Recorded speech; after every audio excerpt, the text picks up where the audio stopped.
Tenants' rights activists were out in force in Imperial Beach today, showing their support for mother of two Patricia Mendoza, who faces the prospect of losing her home. Living out of that van, that's my biggest concern. Because rents are too damn high. I won't be able to afford what I'm able to afford here because I've been here for so long. Mendoza, who's lived in the house on Holly Avenue since 2017, recently received a 60-day notice to vacate for substantial remodeling. But the single mum, who says she always pays her rent on time, thinks it's because she pays less than her new neighbours who live in adjacent properties which are also owned by the same landlord.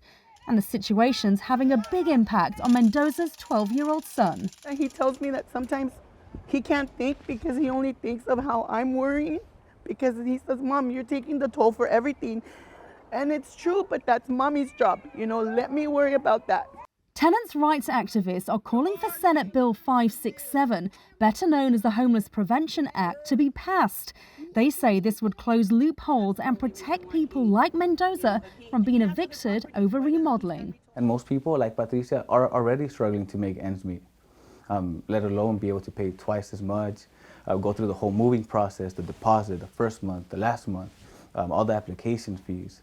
Having to take time off work is really expensive, and a lot of times an eviction could lead to homelessness or even worse.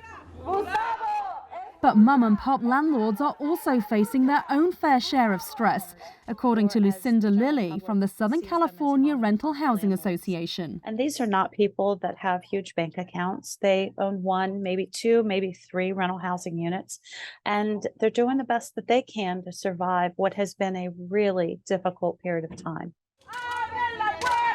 Back in Imperial Beach, and Mendoza is contemplating her family's next move. KPBS reached out to her landlord for comment, but they didn't respond. Mendoza says she just wants her kids to have the stability of a home. It just hurts. It breaks my heart that this really, it gives them a lot of instability.